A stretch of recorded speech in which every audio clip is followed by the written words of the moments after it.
ओम नमः शिवाय। दोस्तों आज के इस वीडियो में हम बात करेंगे रवि प्रदोष व्रत की कथा के बारे में। मतलब प्रदोष व्रत की जो कथा होती है उसके बारे में बात करेंगे। और आप सब जानते ही हैं कि प्रदोष व्रत जो है वो 27 दिसंबर 2020 को है। दोस्तों मैंने इसके पहले वाले वीडियो में आपको बता ही दिया है कि जो प्रदोष व्रत है उसकी त्रयोदशी की तिथि जो है वो चालू होगी 27 दिसंबर की सुबह 4:18 पे और ये समाप्त होगी 6:20 पे 28 दिसंबर को। और दोस्तों आप सबको पता ही है कि ये साल का आखिरी प्रदोष व्रत है, तो आपको इसकी पूजा विशेष रूप से करनी है। इसके लिए मैं आपको शुभ मुहूर्त बता देती हूँ एक बार फिर से। ये शुभ मुहूर्त रहेगा इसका शाम को 27 दिसंबर की शाम को 5:32 से लेकर के रात में 8:16 तक। इस बीच में दोस्तों आपको पूजा कर लेनी है प्रदोष काल में। दोस्तों इस दिन आपको सुबह जल्दी उठ करके स्नान कर लेना है और तांबे के पात्र में जल भर करके सूर्य देवता को जल चढ़ाना है।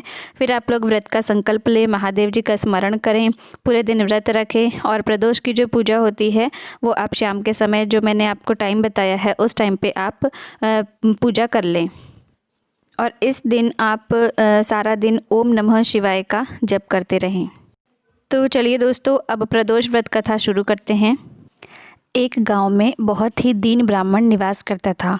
उसकी पत्नी यानी ब्राह्मणी प्रदोष व्रत किया करती थी और उनका एक पुत्र भी था। एक समय उनका पुत्र गंगा स्नान करने के लिए गया। दुर्भाग्यवश मार्ग में चोरों ने उसे घेर लिया और कहने लगे कि हम तुम्हें मारेंगे नहीं, तुम अपने पिता के गुप्त धन के बारे में हमें बता दो। बालक बहुत ही दीन भाव से कहने लगा कि बंधुओं, हम अत्यंत दुखी दीन हैं, हमारे पास धन कहाँ है। तब चोरों ने कहा कि तेरी इस पोटली में क्या बंधा है। बालक ने निसंकोच कहा कि ये मेरी माँ ने मेरे लिए रोटियां दी है। यह सुनकर चोरों ने अपने साथियों से कहा कि साथियों, यह बहुत ही दुखी दीन मनुष्य है, अतः हम किसी और को लूटेंगे। इतना कहकर चोरों ने बालक को जाने दिया। बालक वहाँ से चलते हुए एक नगर में पहुँचा। नगर के पास एक बरगद का पेड़ था। वह बालक उसी बरगद के वृक्ष की छाया में सो गया। उसी समय उस नगर के सिपाही चोरों को खोजते हुए उस बरगद के वृक्ष के पास पहुंचे और बालक को चोर समझकर बंदी बनाकर राजा के पास ले गए। राजा ने उसे कारावास में बंद करने का आदेश दे दिया। ब्राह्मणी का लड़का जब घर नहीं लौटा तब उसे अपने पुत्र की बड़ी चिंता होने लगी। अगले दिन प्रदोष व्रत था। ब्राह्मणी ने प्रदोष व्रत किया और भगवान शंकर से मन ही मन अपने पुत्र की कुशलता की प्रार्थना करने लगी। भगवान शंकर ने उस ब्राह्मणी की प्रार्थना स्वीकार कर ली। उसी रात भगवान शंकर ने उस राजा को स्वप्न में आदेश दिया कि वह बालक चोर नहीं है, उसे प्रातःकाल छोड़ दे, अन्यथा उसका सारा राज्य वैभव नष्ट हो जाएगा। प्रातःकाल राजा ने शिव जी की आज्ञा अनुसार उस बालक को कारावास से मुक्त करा दिया। बालक ने अपनी सारी कहानी राजा को सुनाई। सारा वृत्तांत सुनकर राजा ने अपने सिपाहियों को उस बालक के घर भेजा और उसके माता पिता को राज दरबार में बुलाया।